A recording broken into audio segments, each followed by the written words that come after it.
you have reframed today and talked about the inability of our department, your department, to manage and forecast the costs of many of the important programs that are at DHS that you're charged with administering.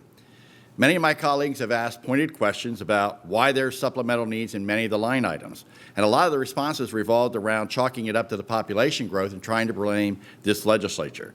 So I want to address those mistruths. Demographics are the reason that we're in this, aren't just the only reason we're in this position. We're in this position because DHS has been unable to properly forecast what the need is out there and has made no effort to find reforms to help slow the growth of these programs. It seems that we almost back to the old days of close our eyes and authorize. And these large cost increases are eating up too much of the budget and preventing us from investing in such things as higher education, economic development, seniors, and child care. Another key point that has been made by my colleagues today bears repeating, and that is that these budget constraints aren't the sole doing of this legislature. To say such things is a cop-out.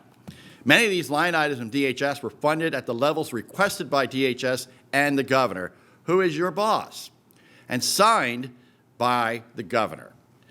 And in doing so, and he agreed to these spending limits. And you're $800 million over, 857 to be correct.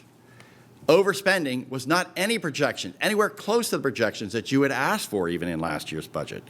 So it's a real irresponsibility of the department that you're not working with your boss, the governor, to control these costs and creating reforms that find the savings to meet the needs of the people that you serve.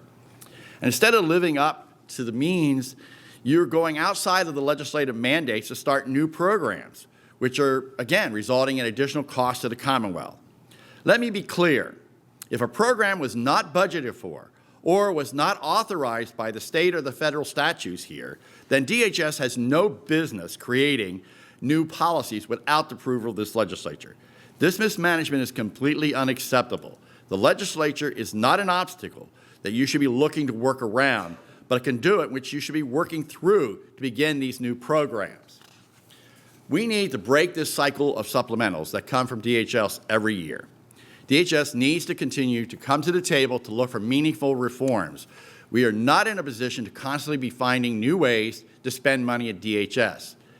We must follow the path that this Commonwealth must be fiscally responsible, and if we don't, we are looking for a fiscal calamity as we move forward, Madam Secretary. And so, again, as we negotiate this upcoming budget, all I'm asking from the department is responsible figures, good projections that we also can agree to, and then following those limits and finding ways to stay within those limits.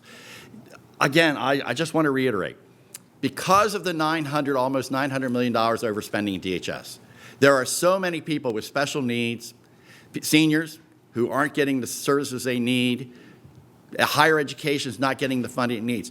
Somewhere along the line, we in government must work together to find a way to control these costs so that we can serve all the citizens of Pennsylvania, not just a certain sector.